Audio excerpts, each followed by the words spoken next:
आइए इस नक्शे को देखिए। इसमें चंद अहम मकामात बतलाए गए हैं, जैसे बस स्टॉप है, मेरा घर है, स्कूल है, और बस स्टॉप से घर तक पहुंचने के लिए कुछ तीर के निशाने बतलाए गए हैं, और इसमें मार्केट भी बतलाई गई है, और मुख्तलिफ़ मकामात और दूसरे भी दीगर बतलाए गए हैं। लेकिन इस नक्शे में एक कमी है, वो ये है कि अगर ये पूछा जाए कि जो बस स्टॉप इस नक्शे में बतलाया गया है कि वो नक्शे में कहाँ पर है, तो इसका कहना मुश्किल है, क्योंकि इस नक्शे में कमी ये है कि इसमें सिमत नहीं बतलाई गई कि वे कौन सी सिमत किस जानिब है। अगर सिमत बतलाई जाती तो इसमें मौजूद इसमें बतलाए गए चीज़ों का या इसमें बतलाए गए मुकामात का सही तौर पर तयन करना आसान होता। लिहाजा आइए इसी उन्वान पर सबक है, जिसका नाम है नक्शे की तैयारी और मुख्तलिफ़ मकामात की निशानदही, जो जमात शशुम की माजिलन से लिया गया है। इसमें कुछ अहम नुकात हम देखेंगे। इसमें अगर आप मशरिक़ की तरफ मुँह करते हैं, मुँह कर खड़े हो जाएं, तो आपके दाएं हाथ की तरफ की तमाम चीज़ें जुनूब की जानिब होंगी, आपके बाएं जानिब की तमाम चीज़ें शुमाल की जानिब होंगी, और आपके पीछे की तमाम चीज़ें मगरिब की जानिब होगी। यानी इसमें यह बताया गया है कि कोई अगर हम खड़े हुए हैं और हमारा चेहरा मशरिक़ की जानिब है, तो उस वक्त हमारे दाएं जानिब यानी सीधी जानिब जुनूब होगा, बाएं जानिब शुमाल होगा, और हमारे पीछे की जानिब मगरिब होगी। इस तरह ये सिमत बतलाए गए हैं। आइए एक ही और एक भी अगला पॉइंट देखें कि एक ही जगह मशरिक़ या जुनूब, शुमाल या मगरिब हो सकती है, एक ही जगह हो सकती हैं, लेकिन इस बात पर मुनहसिर है कि हम कहाँ से इसे देख रहे हैं। ये बात कहाँ से हम देख रहे हैं, इसके ज़रिए से हम बता सकते हैं कि कौन सी सिमत किस जानिब है। आगे देखेंगे नक्शे पर सिमतें। आमतौर पर नक्शे इस तर्ज पर बनाए जाते हैं कि शुमाली सिमत नक्शे पर ऊपरी जानिब हो और जुनूबी सिमत निचली जानिब। इसलिए मशरिक़ सिमत दाएं तरफ और मगरिबी सिमत बाएं जानिब होती है। यानी अक्सर हम जैसे हमारे इंडिया का ही नक्शा हम देखते हैं अक्सर, तो जो कश्मीर है वो ऊपर की जानिब है, शुमाल की जानिब। और अगर हम नीचे आ जाएं पूरी तौर पर, तो नीचे जो नीचे की जानिब जो रियासत है वो तमिलनाडु केरला है, जो जुनूब की जानिब है। और तेलंगाना भी, और आंध्र प्रदेश, कर्नाटका, तमिलनाडु और केरला, ये तमाम रियासतें जुनूबी रियासतें कहलाती हैं, क्योंकि ये नक्शे में जुनूब की जानिब होती हैं। लेकिन ये आम नक्शा है, लेकिन चंद मखसूस मामलात में नक्शे जुनूब को ऊपर या बाएं जानिब रखकर मुरतब किए जाते हैं। कुछ मखसूस हालात में नक्शे में जुनूब को या तो ऊपर या फिर बाएं जानिब रखकर मुरतब किए जाते हैं। ताहम इन मखसूस हालात का जिक्र नक्शे पर कर दिया जाता है। और शुमाली सिमत की निशानदही तीर की अलामत के ज़रिए से की जाती है। यानी शुमाली सिमत यानी यन लिखकर उस जानिब तीर की अलामत से यह ज़ाहिर किया जाता है कि शुमाल किस जानिब है। अक्सर हम हमारे फ़ोन वगैरह में कंपास जब ऑन करते हैं, तो कंपास में जो तीर होती है, जो कांटा होता है, वो शुमाल की जानिब बदलाता है। इसी तरह अब शुमाल की जानिब देखकर बाकी सिमतों का हम तयन कर लेते हैं। इसी तरह इस नक्शे में भी एक तीर का निशान अलामत लगाकर शुमाल को बतलाया जाता है। अब अगला देखेंगे। इस येलो बॉक्स में दो मकामात बतलाए गए हैं, वनपर्ती और महबूब नगर। वनापर्ती और महबूब नगर बतलाए गए हैं। ऊपर के खाके में महबूब नगर और वनापर्ती के दरमियान फासले को ख़त की शक्ल में ज़ाहिर किया गया है। इन दो मकामात के दरमियान हकीकी फ़ासला 50 किलोमीटर है। दो मकामात को मिलाने वाले ख़त की पैमाइश करें और नक्शे में फ़ासले को मालूम करें कि अगर हम तेलंगाना का नक्शा लेंगे तो उसमें जो है एक मुनहनी खींची जाती है जो महबूब नगर से वनपर्ती तक होती है। उस मुनहनी के ज़रिए से हम जो है दोनों का फ़ासला जो नक्शे में बतलाया गया है उसको मालूम कर सकते हैं। मुनहनी को मालूम, सीधी ख़त हो तो स्केल का इस्तेमाल कर सकते हैं। अगर मुनहनी हो तो उसके लिए हम क्या करेंगे, धागे का इस्तेमाल करेंगे कि वो मुनहनी के ऊपर से धागा रखते हुए फिर उसकी पैमाइश करेंगे। तो नक्शे में फ़ासले को मालूम करें। महबूब नगर और वनपर्ती के दरमियान हकीकी फ़ासला 50 किलोमीटर है। महबूब नगर और वनपर्ती के दरमियान नक्शे में दिया गया फ़ासला कितना है वो यहाँ पर लिखना है। क्या आप इसका पैमाना मालूम कर सकते हैं? यानी ये जो यानी खाके पर नक्शे पर जो फ़ासला या फिर हकीकी फ़ासला, इसको स्केल या पैमाना कहते हैं।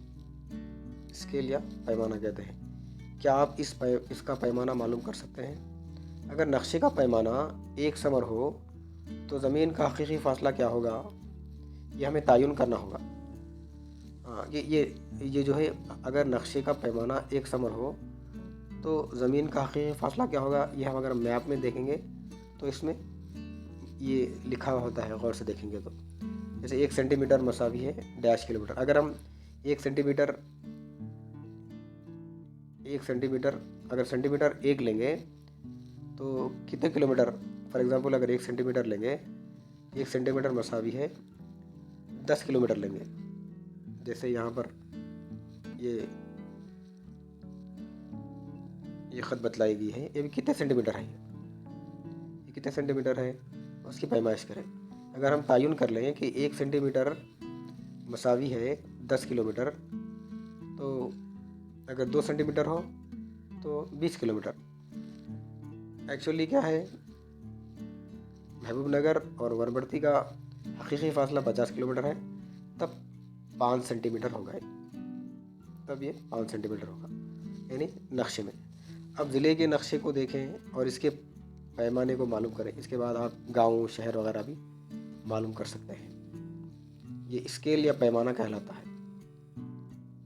खाके पर 1 सेंटीमीटर, नक्शे पर 1 सेंटीमीटर का फ़ासला मसावी है किसी भी मुकाम का मीटर में फ़ासला, 1 किलोमीटर का फ़ासला, ये स्केल कहलाता है, स्केल या पैमाना कहलाता है। आइए अब अलामतें देखते हैं। इस सबक में अलामतों के बारे में भी बतलाया गया है कि अलामतें यानी यहाँ पर एक मुकाम का नक्शा है, इसमें कुछ अलामतें दी गई हैं। इसी अलामतों के ताल्लुक़ से हम देखेंगे। ये एक अलामत है जो दरख्त के लिए इस्तेमाल की गई है, ये एक अलामत है जो पानी के लिए इस्तेमाल की गई है, ये एक अलामत है,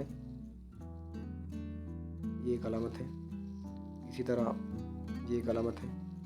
ये बहुत सी अलामतें दी गई हैं। ये इसको क्या कहते हैं, इसके बारे में क्या लिखा हुआ है देखते हैं। आप जानते हैं कि नक्शों में चीज़ों को उनकी हकीकी शक्ल में ज़ाहिर नहीं किया जा सकता क्योंकि नक्शे बहुत छोटे होते हैं। मिसाल के तौर पर हम एक स्कूल या बस स्टॉप या किसी के घर को उस पर उतार नहीं सकते क्योंकि ये नक्शे पर बहुत ज़्यादा जगह लेंगे। इसलिए हम हमेशा नक्शे पर चीज़ों को अलामतों से या निशानियों की मदद से ज़ाहिर करते हैं। आपने देखा होगा कि ज़िले के नक्शे में गाँव और शहरों को नुक्तों और दायरों से ज़ाहिर किया जाता है। नक्शे बनाने वाले ज़रूरत के हिसाब से जो मुनासिब हो वो अलामतें बनाते हैं।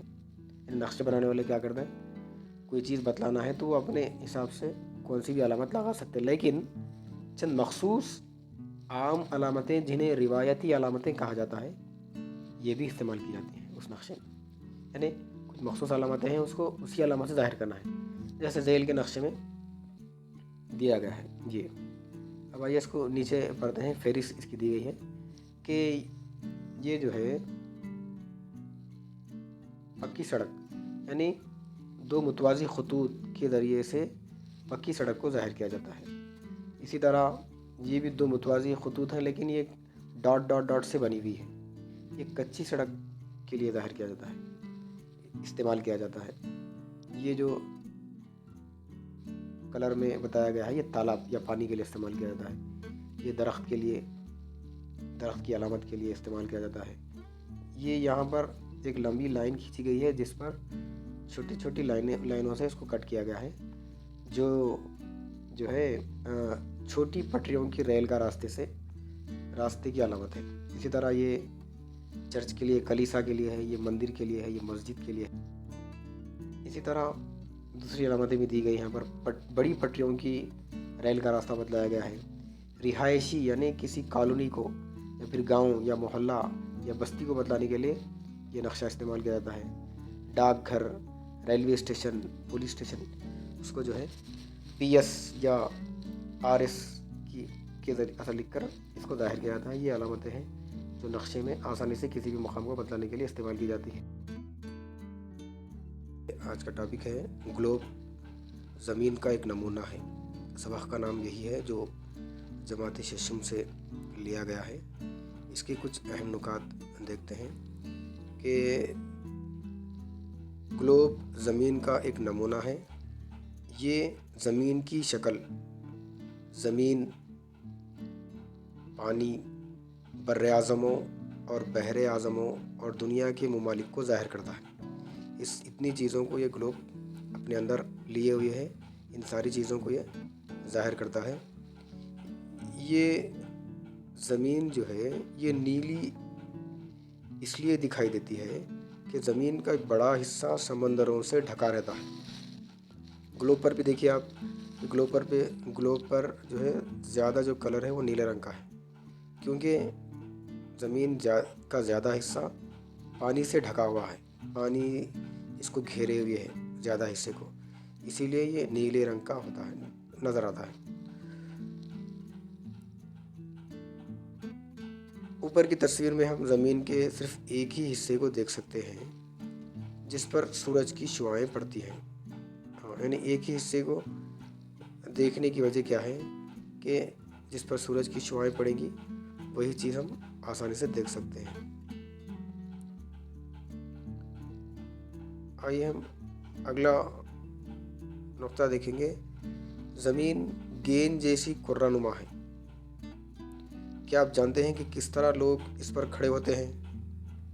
यानी अगर इस पर हम देखेंगे तो कोई लोग ग्लोब पर ऊपर खड़े हैं, कोई नीचे से खड़े हैं, कोई दाएं और बाएं से खड़े हैं, लेकिन उसके बावजूद भी कोई भी ज़मीन से नहीं गिर रहा। यानी हम ज़मीन से कभी नहीं गिरते, क्योंकि ज़मीन एक ताकतवर मक़नातीस का काम करती है जो हमें अपनी तरफ खींचती है। दरअसल हम सिर्फ ज़मीन पर गिरते हैं और ज़मीन से कभी नहीं गिरते। अगर हम कोई चीज़ भी उछालें तो वो चीज़ वापस ज़मीन पर आ जाती है, ज़मीन से दूर नहीं जाती। ये उसकी वजह क्या है? ज़मीन की कशिश, यानी ताकतवर मक़नातीस का काम करती है। अगला पॉइंट देखते हैं, कुर्रानुमा शक्ल। दरअसल ज़मीन मुकम्मिल कुर्रा जैसी नहीं है और मुकम्मिल गोल भी नहीं है। ये दोनों यानी शुमाल और जनूबी क़ुतुब में, शुमाली और जनूबी क़ुतुब में थोड़ी सी दबी हुई है और बीच में गोल ख़त को जिसे ख़त इस्तिवा कहते हैं थोड़ी सी उभरी हुई है। ताहम ये बहुत थोड़ा सा है, इसलिए ज़्यादातर ग्लोब और नक्शा इसे कभी नहीं बताते। अब अगला पॉइंट है, ज़मीन की शक्ल से मुताल्लिक़ दिलचस्प बात यह है कि अगर हम एक जगह से एक ही सिमत में सफ़र करते रहें तो वापस पलटकर उसी मुकाम पर आ जाएंगे। अब अगला पॉइंट है, ज़मीन यानी ज़माने क़दीम में हिंदुस्तान और यूरोप के साइंसदान इस नतीजे पर पहुँचे थे कि ज़मीन की शक्ल गेंद की तरह कुर्रानुमा है। ज़मीन की शक्ल गेंद की तरह कुर्रानुमा है। اس کو کہنے والے کون ہیں؟ انڈین اور یورپ کے سائنسدان زمانے قدیم میں اس کو معلوم کر چکے ہیں۔ اٹلی کا سیاح کولمبس جو 1492 عیسوی میں ہندوستان کی تلاش میں یورپ سے نکلا تھا، اس کا نام کیا ہے؟ کولمبس، اٹلی کا سیاح۔ اب اگلا پوائنٹ دیکھتے ہیں۔ گلوب پر آپ زمین کے بڑے حصے دیکھ سکتے ہیں جنہیں بر اعظم کہا جاتا ہے۔ یہ 7 اہم بر اعظم ہیں۔ بر اعظم کی تعداد 7 ہے۔ زمین کے شمالی اور جنوبی قطب برف سے ڈھکے ہوئے ہیں، یعنی شمال یعنی اوپری حصہ، جنوب یعنی نیچے کا حصہ۔ یہ 2 قطب کہلاتے ہیں جو دونوں بھی برف سے ڈھکے ہوئے ہیں۔ شمالی قطب میں منجمد بحر اعظم جس کو آرکٹک کہا جاتا ہے، اور جنوبی قطب پر برف کا انبار ہے، یہ انٹارکٹک کہلاتا ہے۔ یہ دونوں بھی جو ہیں برف کی ڈھال کہلاتے ہیں۔ اب یہ گلوب پر سمتیں، یعنی زمین